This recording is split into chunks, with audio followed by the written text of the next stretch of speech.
Jean Piaget nació en Suiza en 1896 y murió en Ginebra en 1980. Psicólogo constructivista, se licenció y doctoró en 1918 en biología en la universidad de su ciudad natal. Escribió y publicó su primer trabajo científico cuando tenía solo 10 años. Basándose en estudios sobre el desarrollo intelectual y cognitivo, fundamentalmente en el crecimiento de sus hijos, elaboró una teoría de la inteligencia sensoriomotriz, que describía el desarrollo espontáneo de una inteligencia práctica, basada en la acción, que se forma a partir de los conceptos incipientes que tiene el niño de los objetos permanentes en el espacio, del tiempo y de la causa. Tendencias actuales del proceso de aprendizaje. En la actualidad están en circulación en el proceso docente educativo un gran número de tendencias pedagógicas, por lo que definir cuáles son las útiles y acertadas es una tarea muy compleja, pues solo recapitular las definiciones que de ellas se han dado puede ser más que motivo para todo un tratado completo. No hay autor que se refiera a este análisis y no haga referencia a más de una decena de tendencias. Y en la literatura pedagógica en español es posible contar con varias clasificaciones de las mismas. Teoría sobre el desarrollo cognitivo.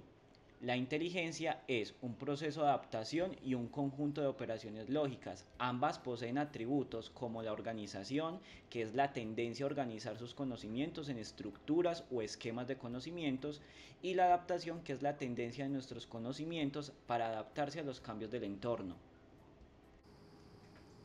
El esquema representa lo que puede repetirse y generalizarse en una acción. El esquema es aquello que posee en común las acciones. Por ejemplo, empujar un objeto con una barra o con cualquier otro instrumento. Un esquema es una actividad operacional que se repite, al principio de manera refleja, y se universaliza de tal modo que otros estímulos previos no significativos se vuelven capaces de suscitarla. Un esquema es una imagen simplificada, por ejemplo, el mapa de una ciudad. La estructura son el conjunto de respuestas que tiene lugar luego de que el sujeto de conocimiento ha adquirido ciertos elementos del exterior. La estructura no es más que una integración equilibrada de esquemas.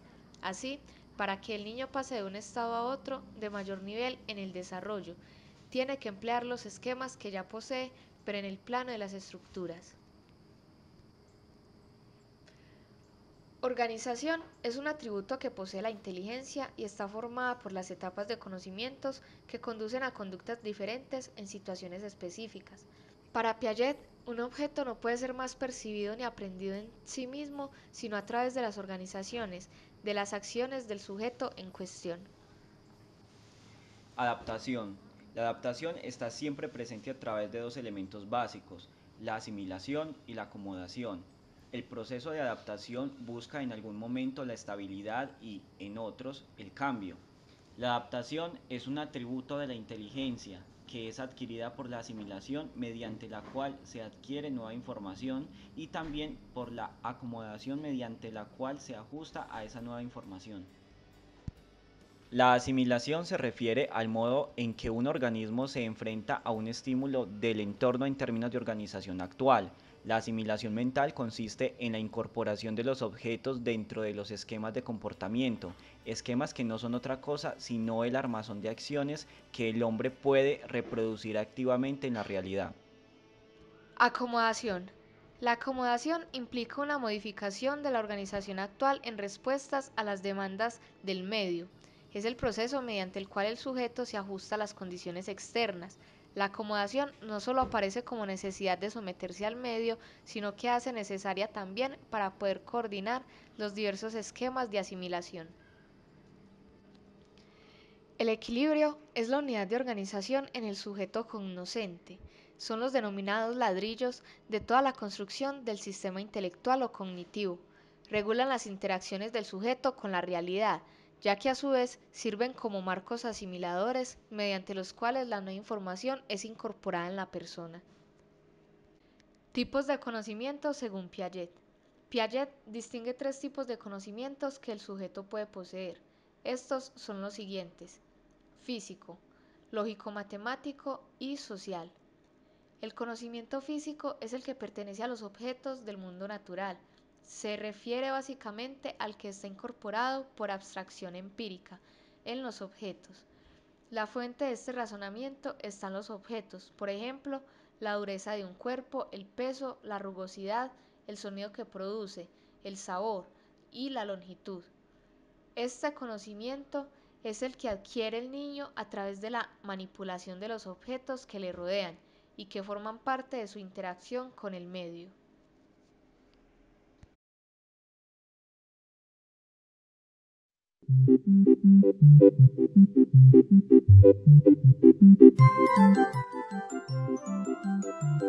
Unidad 4. Los objetos que nos rodean.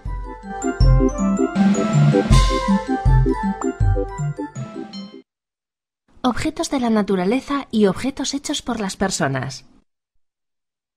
Un trasgu ha llegado a casa de Lua y Pelayo. Y como suele hacer, si está enfadado se pone a revolver. ¿Esto qué será? Es un imán. Atrae a los objetos de metal.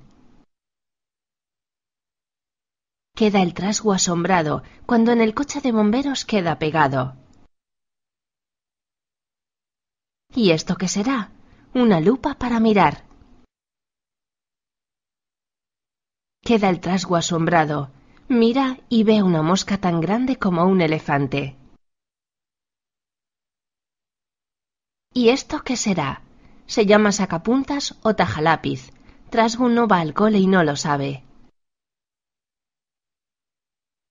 ¿Cómo ha llegado esta planta hasta aquí? No ha venido caminando. Lua plantó una semilla. Después de ordenarlo todo, Trasgu se va al bosque con la sana. En realidad, el Trasgu y la sana son personajes de la mitología. Viven en los cuentos y en el mundo de la fantasía. El conocimiento lógico-matemático es el que no existe por sí mismo en la realidad, en los objetos. La fuente de ese razonamiento está en el sujeto y éste la construye por la abstracción reflexiva. De hecho, se deriva de la coordinación de las acciones que se realiza el sujeto con los objetos. El ejemplo más típico es el número. Si nosotros vemos tres objetos, frente a nosotros en donde podemos ver el 3. El conocimiento social puede ser dividido en convencional y no convencional.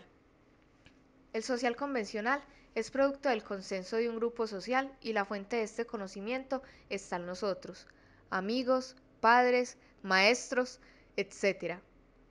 El conocimiento social no convencional sería aquel referido a nociones o representaciones sociales y que es construido y apropiado por el sujeto. Etapa estadio sensoriomotor, de 0 a 2 años. Tiene como característica exploración física. Estadio preoperatorio, de 3 a 7 años.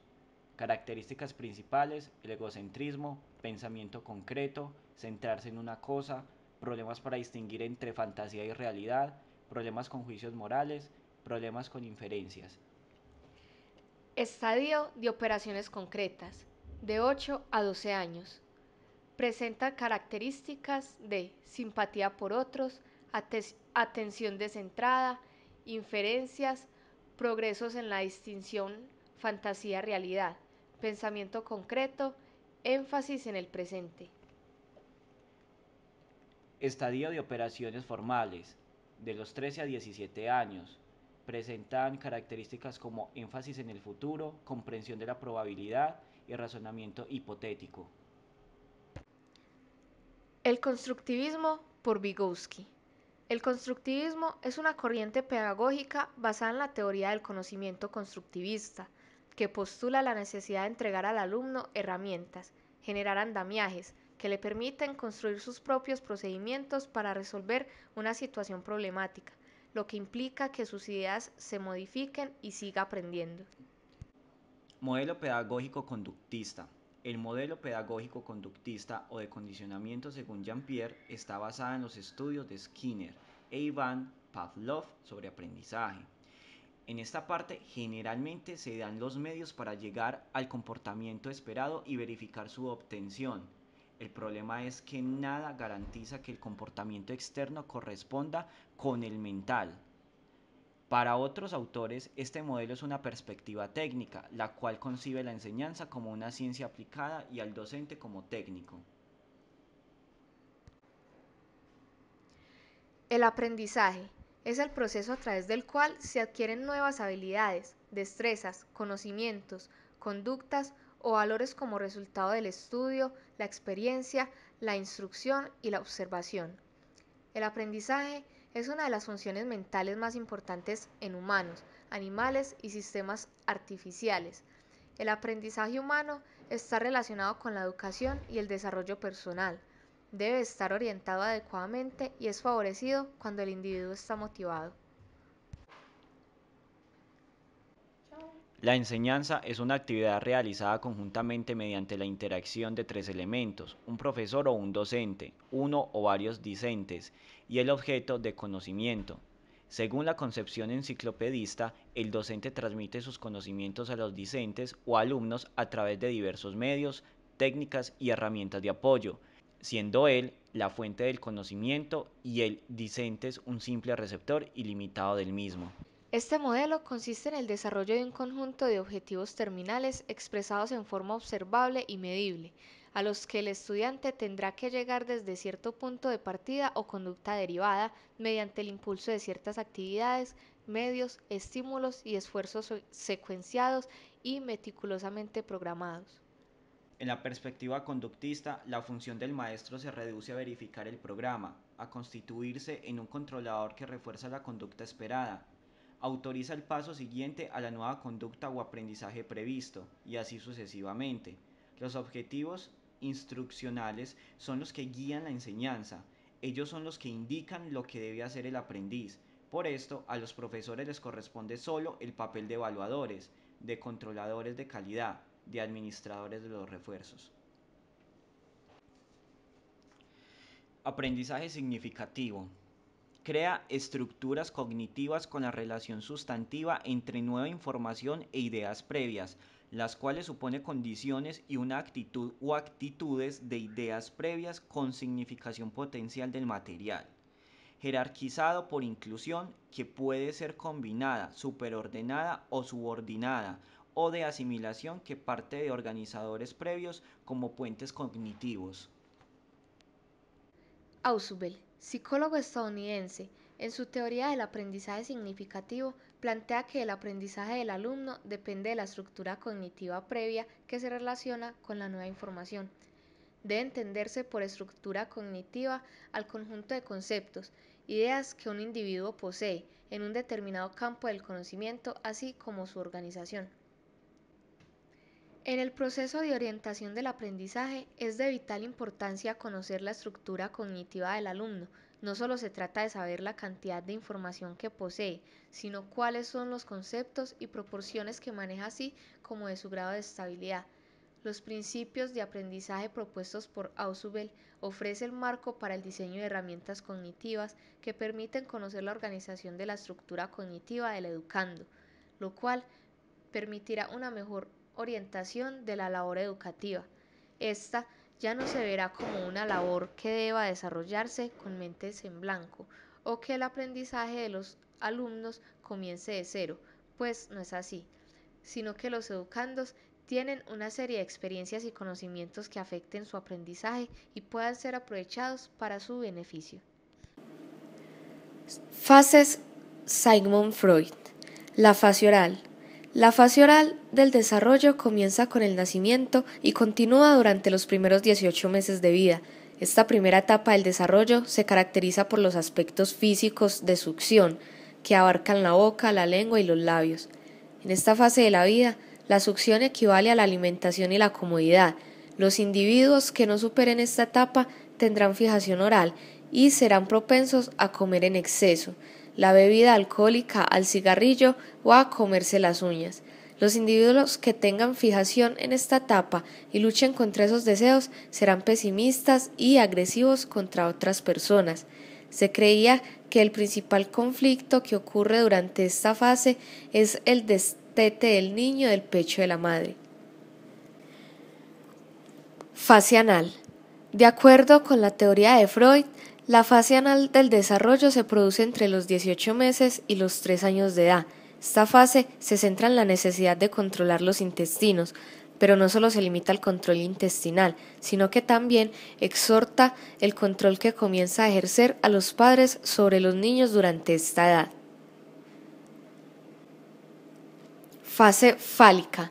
Comienza a los 3 años y se extiende hasta los 6 años. Durante esta etapa, desde el punto de vista de Freud, la atención del niño se centra en los genitales, especialmente en el pene. Los niños y las niñas se preguntan por qué las mujeres no tienen pene. A lo largo de esta etapa, los hombres comienzan a experimentar sentimientos sexuales hacia sus madres, ven a sus padres como competidores y temen ser castrados. Luego, los niños se identifican con sus padres y reprimen los sentimientos hacia sus madres para dejar atrás esta fase. La obsesión en esta fase genital puede conducir a la desviación sexual o a la identificación con identidades sexuales débiles y confusas. Fase de lactancia. Se desarrolla entre los 6 años y el inicio de la pubertad. Esta fase no es de hecho una etapa real dentro del desarrollo psicosexual del individuo, a diferencia de otras. Por el contrario, es un periodo de inactividad, durante el cual los niños por lo general juegan con niños de su mismo sexo. Los impulsos sexuales del individuo permanecen reprimidos a lo largo de esta fase. Fase genital. La fase genital se desarrolla después del comienzo de la pubertad. Una vez más, el centro de atención recae en los genitales. Si el individuo progresa con éxito las fases anteriores, será capaz de entablar relaciones heterosexuales satisfactorias. Sin embargo, si el individuo permanece obsesionado con las fases anteriores sobre la etapa fálica, tendrá problemas para establecer relaciones saludables. Quienes alcanzan la etapa genital se convierten en individuos adaptados y equilibrados.